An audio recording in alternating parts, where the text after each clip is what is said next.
Hi hello ನಮಸ್ತೆ ಎಲ್ಲರಿಗೂ ಸ್ವಾಗತ ಮಾಡ್ತೇವೆ ನಿಮ್ಮ ಚಾನಲ್ಗೆ. ನೀವು ನೋಡ್ತಿರೋ ಹಾಗೆ ನಾನಿಲ್ಲಿ ಲೆಫ್ಟ್ ಓವರ್ ಚಪಾತಿಯಿಂದ ಒಂದು ರೆಸಿಪಿ ಮಾಡ್ತಿದ್ದೀನಿ. ತುಂಬಾ ಟೇಸ್ಟಿಯಾಗಿ ಸೂಪರ್ ಆಗಿರುವಂಥ ರೆಸಿಪಿ ಇದು. ನೀವು ಕೂಡ ನಿಮ್ಮ ಮನೆಯಲ್ಲಿ ನೋಡಾದಮೇಲೆ ಟ್ರೈ ಮಾಡಿ. ಚಪಾತಿನ ಮಿಕ್ಕಿದ್ರೆ ಅದನ್ನು ಬಿಸಾಕೋಕೆ ಹೋಗ್ಬಿಡಿ ಅಥವಾ ಡಸ್ಟ್ಬಿನ್ನಿಗೆ ಹಾಕಿಬಿಡಿ. ಸೊ ನೋಡ್ತಿರ್ಬೋದು ನಮ್ಮ ಮನೇಲಿ ಕೂಡ ಚಪಾತಿ ಮಿಕ್ಕಿತ್ತು. ಇದನ್ನು ಈ ಥರ ಕಟ್ ಮಾಡ್ಕೊಳ್ತಿದ್ದೀನಿ ನಾನು ಕೈಯಿಂದ. ಎಷ್ಟು ತೆಳುವಾಗುತ್ತೋ ಅಷ್ಟು ತೆಳುವಾಗಿ ಸಣ್ಣದಾಗಿ ಕಟ್ ಮಾಡ್ಕೊಳ್ಳಿ. ಮಕ್ಕಳಿಗಂತೂ ತುಂಬಾ ಇಷ್ಟ ಆಗುತ್ತೆ. ನೀವು ಕೂಡ ತುಂಬಾ ಇಷ್ಟ ಆಗುತ್ತೆ ನಿಮಗೂ ಕೂಡ. ನೀವು ಇಷ್ಟಪಟ್ಟು ತಿಂತೀರಾ ಇದನ್ನು. ಇವಾಗ ಇದನ್ನು ಸಣ್ಣದಾಗಿ ಕಟ್ ಮಾಡ್ಕೊಂಡಾದ್ಮೇಲೆ ಒಂದು ಮಿಕ್ಸರ್ ಜಾರ್ಗೆ ಹಾಕ್ಕೊಂಡು ಸ್ವಲ್ಪ ತರಿಯಾಗಿ ಇದನ್ನು ನಾನು ರುಬ್ಕೊಳ್ತೀನಿ. ಸೊ ಈಗ ನೋಡ್ತಿರ್ಬೋದು ಇಷ್ಟು ತರಿಯಾಗಿ ರುಬ್ಕೊಂಡಿದ್ದೀನಿ. ನೀವು ಬೇಕಿದ್ರೆ ಇದಕ್ಕಿಂತ ತರಿಯಾಗಿ ರುಬ್ಬೋದು. ಇದನ್ನು ಒಂದು ಬೌಲ್ಗೆ ತೆಗಿತಿದ್ದೀನಿ. ನಾನು ಪೂರ್ತಿಯಾಗಿರುವಂಥ ಚಪಾತಿ ಏನಿದೆ ಪೂರ್ತಿಯಾಗಿ ಇವಾಗ ಮಿಕ್ಸರ್ ಮಾಡ್ಕೊಂಡಿದ್ದೀನಿ.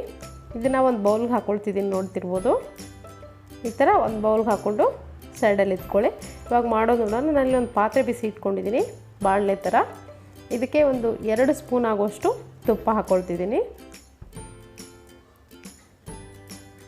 ತುಂಬಾ ಹೆಲ್ದಿ ರೆಸಿಪಿ ಇದು. ಚಪಾತಿ ಕೂಡ ವೇಸ್ಟ್ ಆಗೋಲ್ಲ, ಹಾಗೆ ಹೆಲ್ದಿ ರೆಸಿಪಿ ಕೂಡ ಆಗುತ್ತೆ. ತುಂಬ ಟೇಸ್ಟಿಯಾಗಿ ಕೂಡ ಇರುತ್ತೆ. ಇದಕ್ಕೆ ನಾನಿಲ್ಲಿ ಒಂದು 8 ರಿಂದ 10 ಗೋಡಂಬಿ ಹಾಗೆ ಬಾದಾಮಿನ ಸಣ್ಣದಾಗಿ ಸ್ವಲ್ಪ ಕಟ್ ಮಾಡ್ಕೊಂಡು ಹಾಕ್ಕೊಳ್ತಿದ್ದೀನಿ. ತುಪ್ಪದಲ್ಲಿ ಚೆನ್ನಾಗಿ ಹುರ್ಕೊಳ್ಳಿ. ತುಂಬಾ ಕ್ರಿಸ್ಪಿ ಆಗಬೇಕು, ಆ ಥರ ಚೆನ್ನಾಗಿ ಹುರ್ಕೊಳ್ಳಿ ಈ ಗೋಡಂಬಿ ಮತ್ತು ಬಾದಾಮಿ. ನಿಮ್ಗೆ ಬೇಕಿದ್ದರೆ ಬೇರೆ ಡ್ರೈ ಫ್ರೂಟ್ಸ್ ಕೂಡ ಯೂಸ್ ಮಾಡ್ಕೊಳ್ಬೋದು. ಇದು ನೋಡ್ತಿರ್ಬೋದು ಇವಾಗ ಚೆನ್ನಾಗಿ ಹುರಿದಾಗಿದೆ. ಇದನ್ನು ನಾನು ಆ ಚಪಾತಿ ಮಿಕ್ಸ್ಚರ್ ಏನಿದೆ ಅದಕ್ಕೆ ಹಾಕ್ಕೊಳ್ತಿದ್ದೀನಿ. ಇದನ್ನೇ ಸೈಡಲ್ಲಿ ಎತ್ತಿಟ್ಕೊಳ್ಳೋಣ. ಇವಾಗ ಇದೇ ಪಾತ್ರೆಗೆ ನಾನು ಸ್ವಲ್ಪ ಒಂದು 1/2 ಗ್ಲಾಸಷ್ಟು ನೀರು ಹಾಕ್ಕೊಳ್ತಿದ್ದೀನಿ. ಇದಕ್ಕೆ 1 ಕಪ್ ಆಗುವಷ್ಟು ಬೆಲ್ಲ ಕೂಡ ಹಾಕ್ಕೊಳ್ತಿದ್ದೀನಿ. ನೋಡ್ತಿರ್ಬೋದು ಬೆಲ್ಲನ ಚೆನ್ನಾಗಿ ಕರಗಿಸ್ಕೊಳ್ಳಿ. ನೀರಲ್ಲಿ ಚೆನ್ನಾಗಿ ಕರಗಬೇಕು ಬೆಲ್ಲನ ಕರಗಿಸ್ಕೊಳ್ಳಿ. ಆದರೆ ಇದು ಯಾವುದೇ ರೀತಿ ಪಾಕನ ತೆಗಿಬಿಡಿ. ಜಸ್ಟ್ ಬೆಲ್ಲ ಕರಗಿದ್ರೆ ಸಾಕು. ನೀರಲ್ಲಿ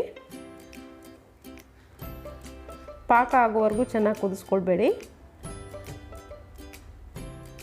ನೋಡ್ತಿರ್ಬೋದು ಈ ಬೆಲ್ಲ ಆಲ್ಮೋಸ್ಟ್ ಕರಗಿದೆ. ಇವಾಗ ಇದು ಪಾಕ ಬರೋಕ್ಕಿಂತ ಮುಂಚೆನೇ ನಾವು ಈ ಮಿಕ್ಸ್ಚರ್ ಏನಿದೆ ಇದನ್ನು ಸೇರಿಸ್ಕೊಂಬಿಡೋಣ. ಈ ಥರ ಇದರಲ್ಲಿ ಸೇರಿಸ್ಕೊಂಡು ಚೆನ್ನಾಗಿ ಒಂದ್ಸರಿ ಈ ಥರ ಮಿಕ್ಸ್ ಮಾಡ್ಕೊಳ್ಳಿ. ಲೋ ಫ್ಲೇಮ್ ಇಟ್ಕೊಂಡು ಮಿಕ್ಸ್ ಮಾಡ್ಕೊಳ್ಳಿ ಇದನ್ನು. ಅದು ಚಪಾತಿ ತರಿ ಏನಿದೆ ಚೆನ್ನಾಗಿ ಬೆಲ್ಲನ ಹೀರ್ಕೊಳ್ಬೇಕು. ಅಲ್ಲಿವರೆಗೂ ನೀವು ಈ ಥರ ಮಿಕ್ಸ್ ಮಾಡ್ಕೊಳ್ತೀರಿ. ಲೋ ಫ್ಲೇಮ್ ಇಟ್ಟು ಸ್ವಲ್ಪ ಹೊತ್ತು ಈ ಥರ ಇದನ್ನು ಮಿಕ್ಸ್ ಮಾಡಿಕೊಂಡ್ರೆ ಸಾಕು. ಸ್ವಲ್ಪ ಗಟ್ಟಿ ಆಗ್ತಿದ್ದಂಗೆ ಗ್ಯಾಸ್ ಆಫ್ ಮಾಡಿಬಿಡಿ. ಸ್ವಲ್ಪ ಬಿಸಿ ಇರುವಾಗಲೇ ನೀವು ಉಂಡೆನ ಕಟ್ಕೊಳ್ಬೋದು. ತುಂಬ ಚೆನ್ನಾಗಿರುತ್ತೆ.